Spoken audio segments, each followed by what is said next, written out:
Imagine you are 34 years old. It is November 18th, 1489. You are in Seville, Spain, a city you have lived in your entire life. You are kneeling in your own home, and soldiers in dark robes are taking everything. Your jewelry, your books, your husband's letters. They tell you this is for safekeeping. You smile because refusal means arrest. In 4 hours, you will wish they had just arrested you instead. The knock came at dawn. Beatrice, a widow, a conversa, a woman whose family had converted from Judaism generations ago, heard the horses before she heard the voices. In this era, a knock at your door could mean death, or something far more intricate, something designed to break you slowly, in the dark, where screaming echoes against stone for no one to hear. The Spanish Inquisition didn't just hunt heretics, it hunted women who refused to disappear quietly. They told her she was accused. They would not say of what. They would not show her the evidence. They would not tell her who had spoken against her. All she knew was that she had been named, by someone, for something, and that silence was now her entire world. The cell they brought her to was underground, cut from the palace basement in Seville. No window, stone floor still wet from the last interrogation. A single candle that they would take away at night, leaving only darkness. This is not fiction. This is documented history. Between 1480 and 1834, the Spanish Inquisition operated across Spain with the full authority of the Church and the Crown. And while its target was heresy, its mechanism of control was something far more specific. It trapped women. Conversos, Jews and Muslims who had converted to Christianity, and their families faced constant suspicion. But women bore a particular burden. They were interrogated about their faith, their sexuality, their loyalty, their silence. And the system that interrogated them was designed by men who had discovered something crucial, that uncertainty itself could break a person more effectively than any single blow. Archives in Seville, Toledo, and Valladolid contain thousands of trial records, interrogations, confessions, sentences. Many are impossible to read today because of what was done to them. But the documents that remain tell us this. Women were arrested at higher rates than men for the same accusations. They were imprisoned longer. They were stripped of property more thoroughly. And they were isolated in ways designed specifically to fracture their sense of self. The Inquisition understood something modern psychology would later confirm. If you can make someone believe they are guilty of a crime you haven't actually described, they will confess to it. And if you can do that to a woman alone in a dungeon, with no rights and no appeal, you own not just her confession, but her mind. Beatrice had already been there for 3 days. She had not been told why. She had not been allowed to see a lawyer. She had not been allowed to see her children. In this moment, as she sat on the cold floor, waiting for the next interrogation, she did not yet understand what the Inquisition had planned for her. She only knew that everything she was, her identity, her property, her reputation, her future, was being dismantled by an invisible system that answered to no one. This is not speculation. The Spanish Inquisition's treatment of women is documented in the very records created by the Inquisition itself. Historians including Ruth Harris, Tamar Herzig, and Mary O'Neill have reconstructed these accounts from trial records, property confiscations, and letters smuggled out of prisons. The Inquisition maintained detailed bureaucracy. Every interrogation written down, every confession recorded, every sentence officially sanctioned. The institution that tortured women left behind the evidence of its own mechanisms. Archives revealed distinct patterns. Women made up approximately 40 to 50% of those tried before the Spanish Inquisition in certain regions, a proportion equal to or greater than men. But the accusations against women differed systematically. Men were tried primarily for heresy and theological deviation. Women were tried for heresy, but also for witchcraft, sexual transgression, improper influence over their households, and hidden Judaism or Islam in the home.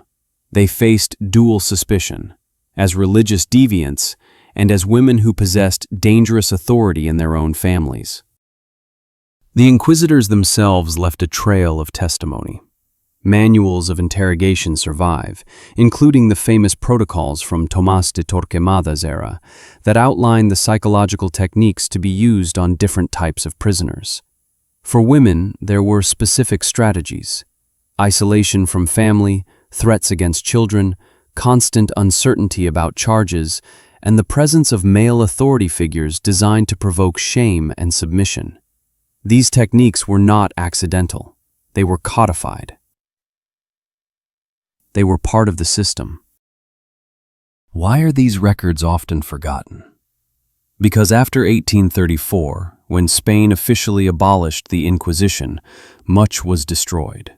Not by accident, deliberately erased to protect the Church's reputation and Spain's honor. But not everything burned. Enough survives in Spanish and Italian archives to reconstruct what happened. And what we find is a carefully orchestrated system designed to control, confiscate, and psychologically dismantle the women caught within it. The women's stories are harder to find than the Inquisitors' records, but they exist. Letters written in secret, confessions that contradict each other, proof the confessions were coerced. Court records where the same woman appears multiple times, arrested again after being released, trapped in an endless cycle of interrogation and suspicion. Wills that show possessions legally transferred to the Church before a woman's death. The absence of their voices is itself evidence, because a voice erased is an act of power. The Spanish Inquisition was not chaos. It was architecture. And like all architecture designed to trap people, it required foundational components carefully placed to prevent escape. Understand this: the Inquisition did not begin with torture chambers. It began with reputation. It began with doubt. It began with the understanding that if you could make society mistrust a woman completely before she ever entered a cell, then the cell itself would seem merciful by comparison. When Spain unified under Isabella and Ferdinand in 1479, they made a choice. Religious purity would define the nation. In 1492, Jews were expelled. Muslims faced conversion or exile. But those who converted, conversos, remained. And they lived under permanent suspicion. The Crown and the Church needed a mechanism to monitor them, to extract their secrets, to punish hidden dissent. The Inquisition was that mechanism. And while it targeted conversos of both genders, it treated women with particular viciousness because women represented something the system could not fully control. Women possessed allegiance to their families, knowledge of household rituals, and the ability to transmit faith or practice to the next generation. A woman could teach her children forbidden prayers. A woman could hide forbidden objects. A woman could know family secrets that men did not speak aloud. Therefore, a woman was dangerous. The Inquisition's authority was absolute. The Inquisitor General answered only to the Pope and the Crown. Local inquisitors operated without restriction. Once a woman was accused, by anyone, for any reason, proven or not, she had no legal recourse. There was no presumption of innocence. There was no right to see evidence. There was no right to legal representation. There was only interrogation and the terrible apparatus designed to extract confession. The process followed a pattern, carefully refined over decades. First came denunciation. An anonymous accuser, possibly a family member seeking revenge, possibly a neighbor with grudges, possibly a Jew or Muslim the woman had once employed, would appear before the Inquisition and name her. Denunciations could be malicious, mistaken, or fabricated. It did not matter. Once the name was recorded, the machinery began. She would be arrested, usually at dawn, usually in front of neighbors and family. Her arrest itself was a form of punishment, a public declaration that she was suspect, that she was dangerous, that her entire community should despise her. Property seizure followed.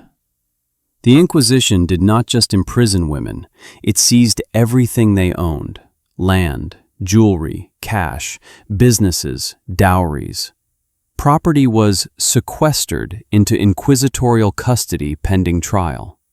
For many women, this meant their children became destitute overnight. Widows lost the only security they possessed. Daughters lost their marriage prospects. Mothers lost the ability to provide food. And it was all perfectly legal. The Inquisition enriched itself from these seizures while simultaneously claiming moral authority. Then came the cell. Women were imprisoned in the dungeons beneath inquisitorial palaces. These prisons existed in Seville, Toledo, Valladolid, Córdoba, and dozens of smaller cities. The cells were designed for psychological as well as physical confinement. They were underground, blocking all natural light. They were damp, designed to deteriorate health slowly. They were isolated, women separated from all contact with other prisoners, family, and the outside world. Many would spend months or years in these cells without knowing their formal charges. They would not know when or if the interrogations would begin. This waiting itself was torture. The anticipation of torture can exceed the torture itself. The psychological purpose was clear. By the time a woman entered the interrogation chamber, she had already been broken. She had already lost her property, her reputation, her freedom, her contact with her children. She entered questioning having already experienced everything that might make her resistant to confessing, and found that resistance had already been stripped away. She had nothing left to lose. In 1492, a woman named Leonor entered the interrogation chamber in Valladolid for the first time. She was 41 years old. She had been imprisoned for 6 weeks without knowing why. The chamber was cold, lit by candles that made shadows move against the walls.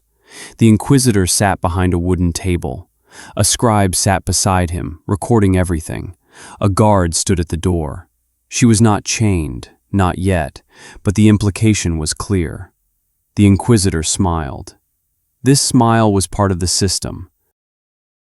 "You are accused," the inquisitor began, "of false conversion, of pretending Christianity while practicing Jewish rites in secret, of teaching your children forbidden prayers, of failing to come to Mass, of keeping the Sabbath, of eating forbidden foods." He paused. "Do you confess to these things?" Leonor was terrified. He had listed 7 accusations. She was guilty of none of them, or at least she believed she was not guilty. But here is what the Inquisition understood. The number of accusations did not matter. What mattered was that Leonor could not deny all of them simultaneously while remaining credible. If she denied one, her denial of the others became suspect. If she admitted one, she had already begun the process of self-incrimination. "I am a faithful Christian," Leonor said. This was a mistake. The inquisitor's smile widened. "Then explain why your neighbors saw you refrain from pork at table." Leonor had abstained from pork that one day because of an upset stomach, but how could she prove it? How could she prove her own bodily state from months earlier? The inquisitor was not asking for proof. He was establishing a framework where any denial she made would require proof she could not provide. This technique, creating an impossible burden of proof, was standard. Women would be presented with accusations based on hearsay, circumstantial evidence, or outright fabrication. They would be asked to disprove the accusations. Since absence of evidence cannot be proven, you cannot prove you did something you did not do, their denials would be treated as evasion. Their evasion would be treated as confirmation of guilt. Some women broke immediately. They confessed to everything, whether true or not, because confession meant the interrogation would end, at least temporarily. Others held firm. For these women, the Inquisition had developed escalations. The threat of torture came next. The threat was often more effective than torture itself. A woman would be taken to the torture chamber, shown the equipment, and given one more opportunity to confess. Many did. The torture chamber was designed to be seen. Devices laid out carefully, descriptions provided in vivid language. The message was clear. This could happen. And your only escape is to tell us what we want to hear, whether or not it is true. A woman named Isabel endured something worse than the threat. In 1515, her interrogation in Seville was recorded in fragments. The full document was damaged, probably deliberately. What remains shows this progression. First, denial. Then, physical examination for marks of witchcraft. None were found, but the examination itself was humiliation. Then, presentation of witnesses, a woman who had testified against her in exchange for immunity. Then, the Inquisitor's statement that torture would be applied. Then, her confession. What did she confess to? The documents don't specify. This is the horror of the system. Even the archives don't fully preserve what women confessed, because the confessions themselves were often incoherent, forced, and contradicted by other evidence. But the Inquisition did not need coherence. It needed confession. Once a woman confessed, she could be sentenced. The truth mattered far less than the appearance of justice. Some confessions, when found in archives, show visible patterns of coercion. A woman would confess to practicing Judaism, then, under interrogation about specific details of Jewish practice, would provide incorrect information, sometimes obviously invented. She would describe rituals that made no sense, prayers in distorted language, ceremonies from Christian tradition she had mislabeled as Jewish. These confessions were not evidence of actual religious practice. They were evidence of a woman desperately trying to tell her interrogators what they demanded, while having no actual knowledge to provide. The isolation was relentless. Women could not speak to other prisoners. They did not know if other prisoners existed. They could not write letters. Communication was forbidden. They could not know how long the interrogation would continue. Some sessions lasted hours. Some continued for days, with interrogators rotating to prevent them from sleeping. The Inquisition kept women in a state of permanent psychological dislocation. Yesterday you were a wife. Today you have no identity except accused. Tomorrow you might be confessed, but you still do not know if you will be released or executed. The worst part, for many women, was the betrayal by someone they trusted. Some were informed that their own children had testified against them. Some were told their husbands had provided evidence. Some were shown confessions from family members that implicated them. Whether true or fabricated, these revelations served a purpose. They shattered the woman's sense of alliance. She could no longer trust that she had support outside the walls. She was alone, completely, utterly alone. This was not accidental design. The Inquisition had studied human psychology. It knew that isolation breaks people, that betrayal breaks people, that uncertainty breaks people, that the anticipation of torture breaks people, and most importantly, that a confession extracted under these conditions, however false, could be used to sentence the woman to imprisonment, execution, or reconciliation, which meant permanent loss of property and social standing. The physical suffering of imprisoned women was documented, but it is the afterward, the years after imprisonment or after escape, that reveals the true depth of what the Inquisition took from women. Release from the dungeon was not freedom. It was transfer to a different kind of imprisonment. Women who were reconciled, acquitted after confession, were released, but stripped of all property. Their homes were gone. Their children had often been placed in other families or church institutions. Their marriages were dissolved. Their reputations were destroyed. In the Spanish cities where the Inquisition operated, these women were permanently marked. Everyone knew they had been accused. Few believed they were innocent. The Inquisition had taken not just their freedom, but their place in society. Some women were sentenced to perpetual imprisonment. They would spend decades, sometimes the rest of their lives, in convent cells, officially safe, but truly imprisoned. These cells were monitored. Correspondence was forbidden. They were given minimal food. Many deteriorated mentally, developing conditions we would now recognize as severe trauma responses. Surviving letters from women in these situations describe awareness slowly fragmenting, hope replaced by a kind of numb acceptance that this was permanent. Women who managed to escape, and some did through bribes, family connections, or simple flight, faced a different horror. They could never return. Spain was closed to them. They fled to Morocco, Portugal, the Americas, anywhere beyond Spanish jurisdiction. But the Inquisition was not satisfied with their absence. It pursued them through reputation. It sent letters to other countries warning of their heresy. It encouraged their capture and extradition. Some were brought back in chains, interrogated again, and executed. The executions of women by the Inquisition are often underestimated in historical accounts. Women were burned at the stake in the great ceremonies called auto da fe, act of faith. They were burned for relapsing, for being caught practicing Judaism or Islam again after reconciliation. They were burned for impenitence, for refusing to confess or express remorse at their trials. The historical record shows this. Women were executed at higher rates than men during certain periods and in certain regions. The Inquisition did not just imprison them, it killed them. The erasure extended even to the act of killing. Women who were executed were often stripped of all honor. Their bodies could not be buried in Christian cemeteries.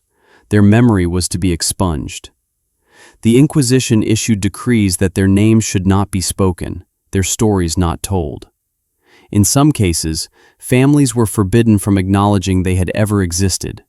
Acknowledging a mother, sister, or daughter who had been executed meant confessing association with a heretic, which could bring arrest. This is the deepest horror of the Inquisition system. It did not just destroy women.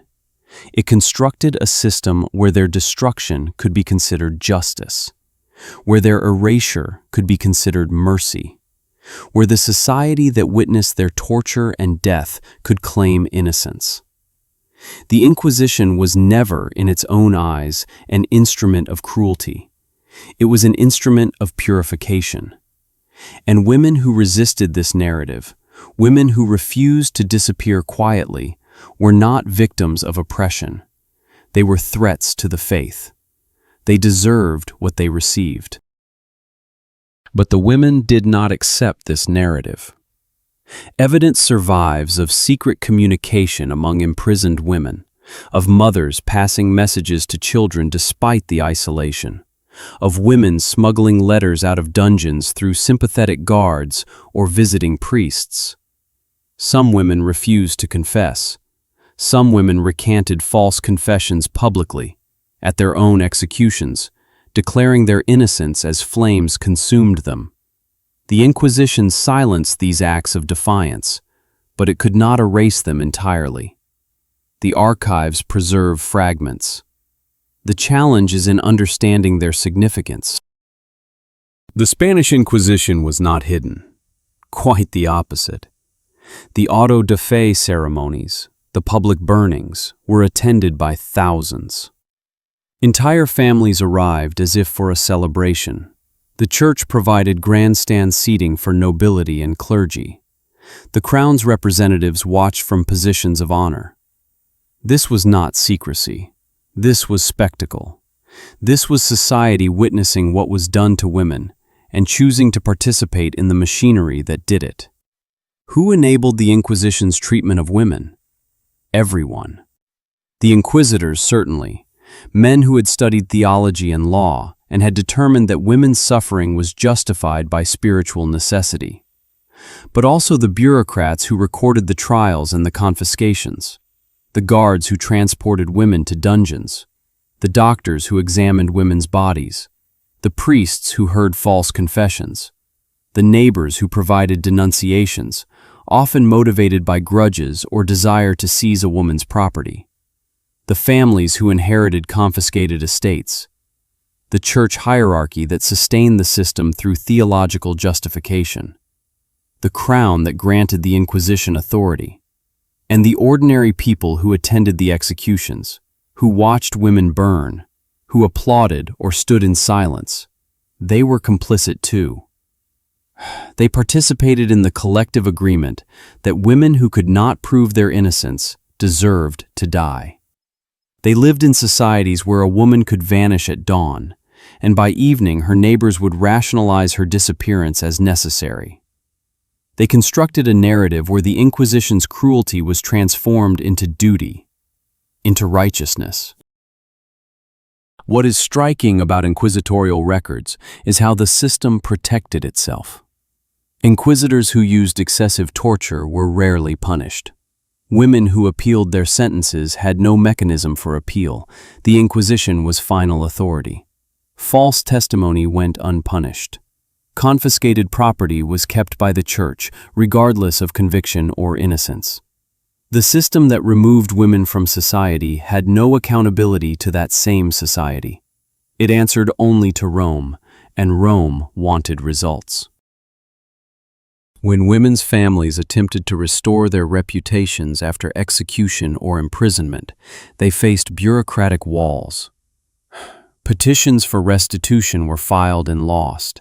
Attempts to recover property were met with legal obstacles. Some families spent decades attempting to restore their names, only to have those efforts erased when records were destroyed during Spain's transition away from the Inquisition. The machinery of control did not merely stop when the Inquisition ended in 1834. It continued through silence, through the destruction of evidence, through the official narrative that portrayed women as guilty of deserving what they suffered. This is the final mechanism of the system. It created a world in which no one was responsible. The Inquisitor did not choose the system, the Church created it. The Church did not choose it, the Crown demanded it. The Crown did not choose it, God required it. And the women? The women were guilty. Or they were not guilty, but their guilt was irrelevant because the system had already decided their fate before the interrogation began. The Inquisition was not designed to find truth. It was designed to find women guilty, and then to systematize that guilt into permanent destruction. The Spanish Inquisition ended in 1834. Nearly 400 years had passed since Isabella's decree established it. By the end, it was operating on memory and habit more than genuine theological conviction. Spanish society had changed. The modern world was arriving. And the Inquisition, that elaborate architecture of control, was suddenly exposed as antiquated, cruel, and indefensible. Spain officially apologized. The Church acknowledged errors. Universities began teaching the Inquisition as a tragedy. But the palaces remain. The dungeons beneath the inquisitorial buildings in Seville, Toledo, and Valladolid still stand. Today, they are tourist attractions. People descend into the cells where women were imprisoned, take photographs, and ascend back into the sunlight. Some feel sadness. Some feel fascination with the machinery of cruelty. Few think about the women who walked those same steps with no expectation of emerging. The question the Inquisition asks us is not historical. It is immediate. How do systems built on fear succeed? How do societies permit the destruction of their own members when those members are framed as threatening? How easily can an institution convince everyone involved that their participation is not complicity, but necessity? The women trapped in inquisitorial dungeons were not exceptional targets. They were targeted because the system needed targets. They were women because women were vulnerable to specific accusations, witchcraft, sexual transgression, improper religious influence. They were conversos because they could be made permanently suspect. They were imprisoned, interrogated, and killed because a system created the legal, religious, and social apparatus that made their destruction possible. Not inevitable, possible. And once it was possible, it became routine. This is not a historical curiosity. We do not study the Inquisition because it is safely in the past. We study it because the mechanisms it developed, the accusation system, the irreversible conviction, the confiscation of property as punishment, the isolation, the psychological control, these mechanisms persist. Not in identical form, but in recognizable variations. Systems that rely on accusation without evidence. Systems that survive because complicity is distributed so widely that no single person feels responsible. Systems that frame cruelty as necessity. The machinery of control is not unique to Spain. It is not unique to the Inquisition. It is a tool that societies will recreate whenever those in power decide that certain people, usually those without power, usually those who are easily othered, usually women, need to be disappeared. The women of the Spanish Inquisition were not rescued by history. They were not vindicated by time. Their names are forgotten. Their families were erased. The system that destroyed them was dismantled, but the methods survived. This is the warning. Power does not need truth. It needs obedience. And obedience comes fastest when people are afraid, when they are isolated, when they do not know what they are accused of, when they are told their only choice is confession or death, when everyone around them participates in the assumption of their guilt. The Inquisition is not history. It is a blueprint. And as long as societies possess the mechanisms the Inquisition developed, unchecked authority, isolation, systematic denunciation, irrevocable punishment, collective complicity, we live in a world where this could happen again. Not with fire and dungeons, perhaps, but with the same architecture of control, the same psychological precision, the same absolute conviction that destroying women is necessary and righteous. The question is not whether the Inquisition happened. The question is whether we recognize it when it arrives in new form, and what we choose to do when we do.